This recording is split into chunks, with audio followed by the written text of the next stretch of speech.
Camilla was striped from head to toe. She looked like a rainbow. Mrs. Cream felt Camilla's forehead. "Do you feel all right?" she asked. "I feel fine," Camilla answered. "But just look at me." "You get back in bed this instant," her mother ordered. "You're not going to school today." Camilla was relieved. She didn't want to miss the first day of school, but she was afraid of what the other kids would say, and she had no idea what to wear with those crazy stripes. That afternoon, Dr. Bumble came to examine Camilla. "Most extraordinary," he exclaimed. "I've never seen anything like it. Are you having any coughing, sneezing, runny nose, aches, pains, or uncontrollable twitching?" "No," Camilla told him. "I feel fine." "Well then," Dr. Bumble said, turning to Mrs. Cream, "I don't see any reason why she shouldn't go to school today. Here's some ointment that should help clear those stripes in a few days. If it doesn't, you know where to reach me." And off he went. The next day was a disaster. Everyone at school laughed at Camilla. They called her Camilla Crayon and Night of the Living Lollipop. She tried her best to act as if everything were normal, but when the class said the Pledge of Allegiance, her stripe turned red, white, and blue, and broke out in stars. The other kids thought this was great. One yelled out, "Let's see some purple polka dots." Sure enough, Camilla turned all purple and polka dotty.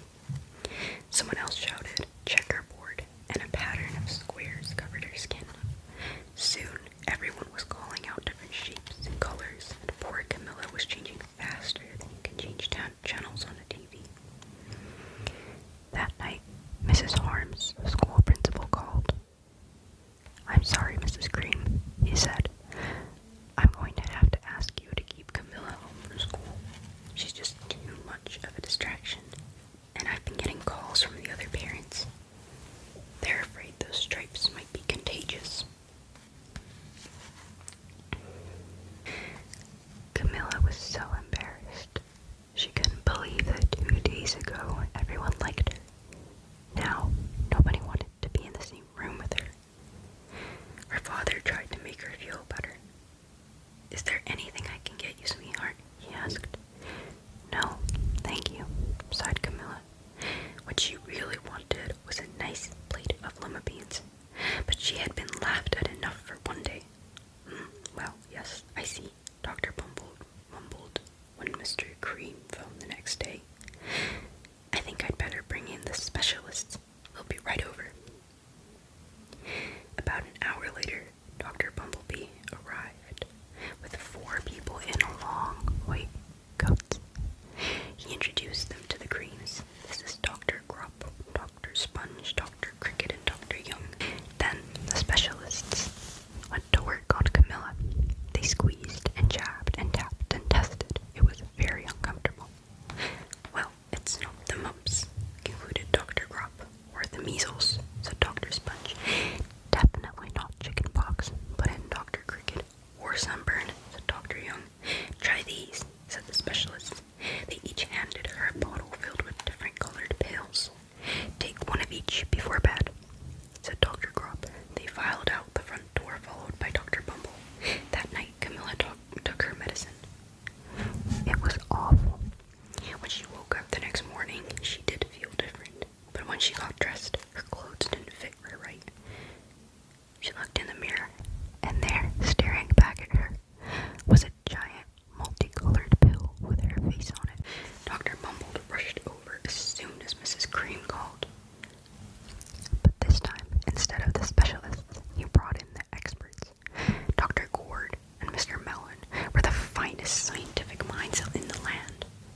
Once again, Camilla was poked and prodded, looked at, and listened to. The experts broke down lots of numbers. Then they huddled together and whispered. Dr. Gord finally spoke. "It might be a virus," he announced with authority. Suddenly, fuzzy little virus balls appeared all over Camilla, or possibly some sort of bacteria.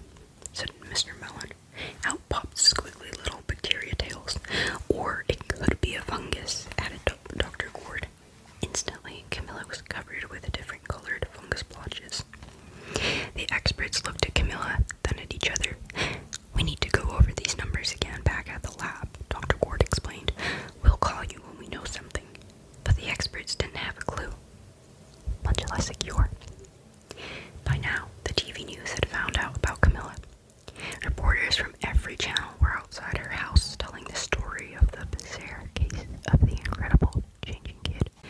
Soon, a huge crowd was camped out on the front lawn. The creams were swamped with all kinds of remedies from psychologists, allergists, herbalists, nutritionists, physicists, an old medicine man, a guru, and even a veterinarian. Each so-called cure only added to poor Camilla's strange appearance until it was hard to even recognize her. She sprouted roots and berries and crystals and feathers and a long furry tail, but nothing worked. One day, a woman who called herself an environment therapist claimed she could cure Camilla. "Close your eyes," she said, "and breathe deeply and become one with your room." I wish you hadn't said that, Camilla groaned. Slowly, she started to melt into the walls of her room. Her bed became her mouth, her nose was a dresser, and 2 paintings were her eyes. The therapist screamed and ran from the house. "What are we going to do?" cried Mrs. Cream. "This just keeps getting worse and worse." She began to cry. At that moment, Mr. Cream heard a quiet little knock at the front door. He opened it, and there stood an old woman who was just as plump and sweet as a strawberry. "Excuse me," she said brightly, "but I think I can help." She went into Camilla's room and looked around.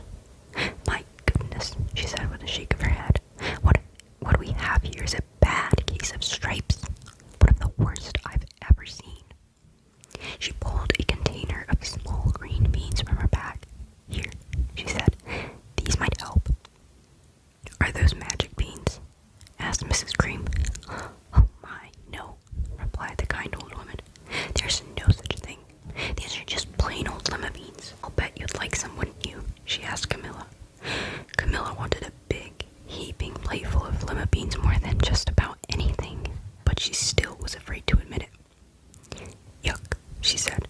"No one likes lima beans, especially me." "Oh dear," the old woman said sadly. "I guess I was wrong about you."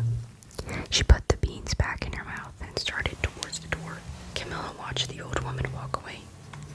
Those beans would taste so good, and being laughed at for eating them was nothing compared to what she'd been going through. She finally couldn't stand it. "Wait," she cried. "The truth is, I really love lima beans." "I thought so," the old woman said with a smile. She took a handful of beans and popped them into Camilla's mouth. Said Camilla. Suddenly, the branches, feathers, and squiggly tails began to disappear. There stood Camilla, and everything was back to normal. "I'm cured," she shouted. "Yes," said the old woman. "I knew the real you was in there somewhere." She patted Camilla on the head. Then she went outside and vanished into the crowd. Afterward, Camilla wasn't quite the same. Some of the kids at school said she was weird, but she didn't care a bit.